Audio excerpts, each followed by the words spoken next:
Hi friends, welcome back to 5th SEM Computer CMT subject Computer Maintenance and Troubleshooting. Okay, so today we are discussing about memory. Okay, તો આજના લેક્ચર્સમાં આપણે વાત કરીશું મેમરીની. Okay, હવે જનરલી આપણે જોવા જઈએ તો મેમરી છે તો એના અલગ અલગ ટાઈપ્સ છે. પહેલાં તો મેમરી મીન્સ વોટ? મેમરી એટલે કમ્પ્યુટર ડેટા સ્ટોરેજ. ઓકે, એટલે કે કોમ્પ્યુટરનો ડેટા જેની અંદર સ્ટોર કરવામાં આવે છે, this is called memory. Okay, હવે આપણે જોઈએ તો મેમરીના ટાઈપ્સ અમુક હોય છે. તો પહેલી છે પ્રાઇમરી, પછી બીજી છે સેકન્ડરી, ત્રીજી વોલેટલી અને બીજું નોન વોલેટાઇલ. ઓકે, સો નાવ આપણે ડિસ્કસ કરીએ હવે પ્રાઇમરી વર્સ સેકન્ડરીની. અને પ્રાઇમરી અને સેકન્ડરી બંને હોય જાય. ઓકે, તો પ્રાઇમરી મેમરી છે તો પ્રાઇમરી મેમરી અને સેકન્ડરી મેમરી વચ્ચે શું મેઇન ડિફરન્સ? ઓકે, તો પ્રાઇમરી શું છે? Primary memory is known as a internal memory, એટલે કે ઇન્ટરનલ મેમરી હોય એને પ્રાઇમરી મેમરી કહેવાય. Means what? કે જે memory data bus through processor જોડે ઇન્ટરકનેક્ટેડ હોય.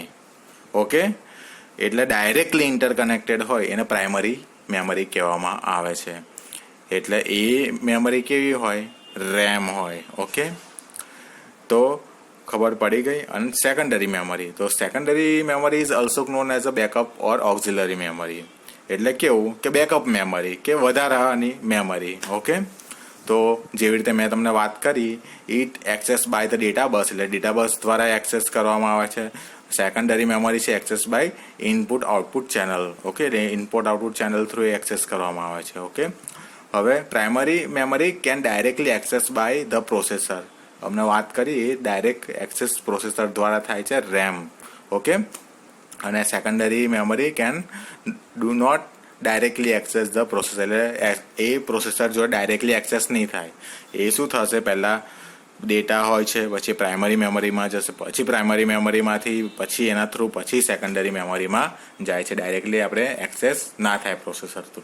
ઓકે, હવે એ જોવા જઈએ આ બંનેનું આપણે કમ્પેરિઝન કરીએ તો પ્રાઇમરી મેમરી હોય છે એ કોસ્ટલીયર હોય છે. ઓકે, અને એ કોના કમ્પેરમાં? સેકન્ડરી મેમરીમાં ના કમ્પેરમાં. અને આ જે સેકન્ડરી મેમરી હોય છે તો એ ચીપર હોય છે compare to primary memory. Okay, હવે it can be either volatile or non volatile memory. Okay, and secondary memory આપણે જોવા જઈએ તો it was always volatile and it was always non volatiles. હવે આ વોલેટાઇલ્સ અને નોન વોલેટાઇલ્સ શું છે એનો આપણે આગળ ડિસ્કસ કરીશું. ઓકે, હવે આપણે આજે હમણાં વાત કરી કે ઇટ ઇઝ કોસ્ટલીયર ને it is cheaper compare to primary memory. Okay, હવે કોસ્ટલીયર અને cheaper compare to primary memory એટલે કે આ જે પ્રાઇમરી મેમરીમાં આપણે રેમ જોવા જઈએ છીએ તો એ બહુ કોસ્ટલી થોડી હોય છે જે આપણે હાર્ડ ડિસ્ક એની કમ્પેરિઝનમાં. ઓકે, એટલા માટે કહેવામાં આવે છે ઇટ ઇઝ કોસ્ટલીયર. અને પેલું સેકન્ડરી મેમરી એ ચીપર હોય છે, એટલે કે એના કરતાં થોડી સસ્તી હોય છે. ઓકે, હવે આપણે વોલેટાઇલ એન્ડ નોન વોલેટાઇલ વિશે ડિસ્કસ કરીએ. ઓકે, હવે volatiles means what and non volatiles means what? હવે વોલેટાઇલ્સ એટલે શું? કે સ્ટોર ડેટા ટેમ્પરરી. એટલે કે વોલેટાઇલ્સ એટલે શું? કે જ્યારે પ્રોસેસ થાય ને તો એનો ડેટા છે ને ટેમ્પરરી સ્ટોર થાય. અને વોલેટ એટલે કે પેલો કરંટ જતો રહે ને તો એ ડેટા નાશ થઈ જાય, એટલે ડિસ્ટ્રોય થઈ જાય. નોન વોલેટાઇલ મેમરીમાં કેવું હોય છે? સ્ટોર ડેટા પરમિનન્ટલી હોય છે.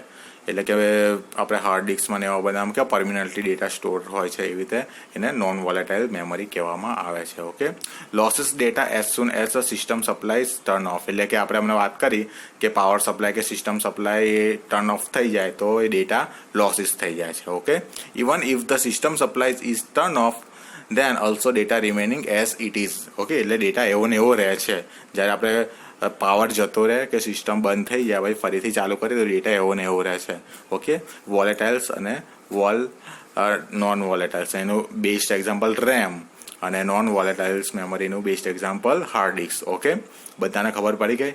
જે ડેટા ટેમ્પરરી સ્ટોર કરે એને વોલેટાઇલ્સ કહેવાય અને પરમિનન્ટલી સ્ટોર રાખે એ નોન વોલેટાઇલ્સ કહેવાય. તમારે કોઈ વસ્તુ હોય, સોંગ્સ જેવું હોય તો આપણે તમે હાર્ડ ડિસ્કમાં સ્ટોર કરો છો તો કેવું છે, કોમ્પ્યુટર લાઇટ બાઇટ જતું રહે ને પછી ફરીથી કોમ્પ્યુટર ચાલુ થાય તો એ એઝ ઇટ ઇઝ એ હોય છે સોંગ્સ. ઓકે, પણ જે રેમની અંદર જે બધી પ્રોસેસ હોય છે, ટેમ્પરરી પ્રોસેસ થાય તો એ ડિસ્ટ્રોય થઈ જાય છે જ્યારે કમ્પ્યુટર્સ બંધ થઈ જાય છે.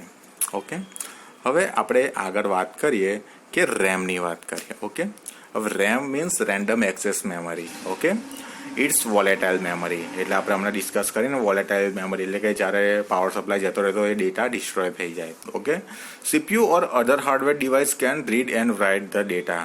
ઓકે, એટલે કે આ રેમ હોય છે તો એ શું થાય, સીપીયુ ઓર અધર ડ્રાઈવર્સ એનો ડેટાને રીડ અને રાઇટ કરે. હવે મોસ્ટલી આપણે જોવા જઈએ તો રેમના બે ટાઈપ્સ છે. Okay, SRAM and DRAM means static RAM and second one is dynamic RAM. એટલે આ બે નો આપણે ડિસ્કસ કરીશું આ લેક્ચર્સમાં. ઓકે, હવે પહેલી વખત આપણે વાત કરીએ પહેલાં સ્ટેટિક રેમની. ઓકે, હવે રેમ તો તમને બધાને ખબર પડી કે રેમ એટલે શું. ઓકે, હવે સ્ટેટિક રેમનો યુઝ શાના માટે થાય છે, સ્ટેટિક રેમ. ઓકે, હવે આ હમણાં SRAM છે અને DRAM છે.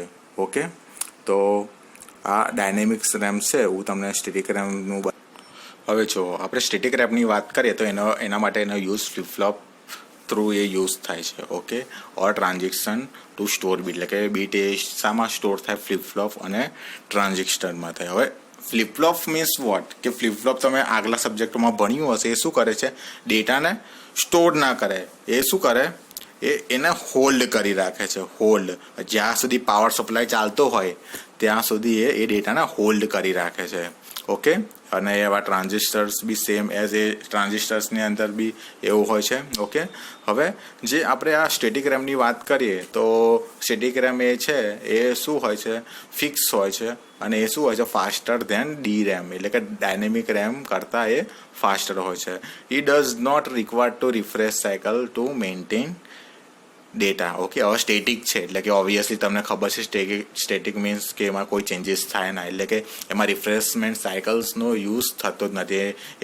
It does not require maintenance refresh cycles to maintenance, એટલે ડેટાના મેન્ટેનન્સ માટે જે રિફ્રેશ સાયકલ હોય છે એની જરૂર પડતી નથી આ સ્ટેટિકની અંદર. ઓકે, કેમ કે ડેટા ચેન્જ થવાનો જ નથી, એવું ને એવું હોય છે. ઓકે, અને એના માટે આ જે છે એ કોમ્પ્લેક્સ સ્ટ્રક્ચર છે. હવે કોમ્પ્લેક્સ સ્ટ્રક્ચર્સ તે આ ડાયનેમિકના કમ્પેરિઝનમાં એનું સ્ટ્રક્ચર્સ બહુ કોમ્પ્લેક્સ છે. કેમ કે એની અંદર ડેટા ચેન્જ થતો નથી, એવો ને એવો રહે છે. ઓકે, અને it's use to for CPU cache માટે એનો યુઝ થાય છે. અને આ જે સ્ટેટિક મેમરી છે તો એ જે ડાયનેમિક મેમરીના કમ્પેરમાં થોડી એક્સપેન્સિવ છે. ઓકે, હવે વાત કરીએ આપણે ડાયનેમિક મેમરી. હવે ડાયનેમિક મેમરીની વાત કરીએ તો એનો યુઝ કેપેસિટર ટુ સ્ટોર અ બીટ, એટલે કેપેસિટરમાં એ સ્ટોર થાય છે. ઓકે, એટલે એ શું હોય છે, એ સ્લોઅર ધેન DRAM. ઓકે, એટલે આ સ્લોઅર ધેન DRAM હોય છે. ઓકે, એટલે એના કરતાં થોડી સ્લોઅર હોય છે. અને it's required refresh cycle to maintain data, એટલે કે ઓબ્વિયસલી કે ડાયનેમિક રેન્ડમ એક્સેસ મેમરી છે તો એ ડાયનેમિક્સ લે, એટલે કે ડેટા હંમેશા ચેન્જીસ થતા રહેશે.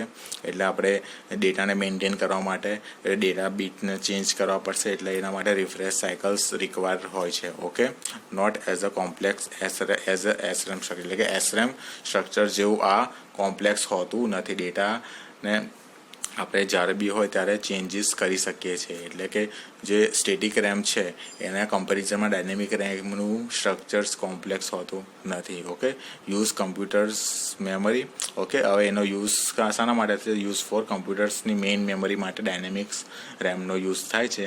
And it is less expensive, એટલે કે એ સ્ટેટિક મેમરીના કમ્પેરિઝનમાં લેસ એક્સપેન્સિવ છે. એટલે આ વસ્તુ હતી રેમનું આ જે મેમરીમાં આવે છે સ્ટેટિક અને ડાયનેમિક્સ મેમરી એ. ઓકે, હવે આપણે પ્રીવિયસ લેક્ચર્સમાં બીજું મેમરીનું ડિસ્કસ કરીશું. ઓકે, ચલો હવે અત્યાર સુધી આપણે હમણાં ભણ્યા what is memory, types of memory ભણ્યા. ઓકે, પછી આપણે SRAM, DRAM, okay, static memory, dynamic મેમરીની વાત કરી. ઓકે, હવે આ ઓકે, તો હવે આપણે આ પ્રીવિયસ લેક્ચર્સમાં બાયોસ સેટઅપ્સ અને એ જે આપણા ટોપિક્સ છે, જનરલી આ સેકન્ડ યુનિટ્સ આપણું ચાલી રહ્યું છે CMTમાં, તો એના વિશે ડિસ્કસ કરીશું. ઓકે.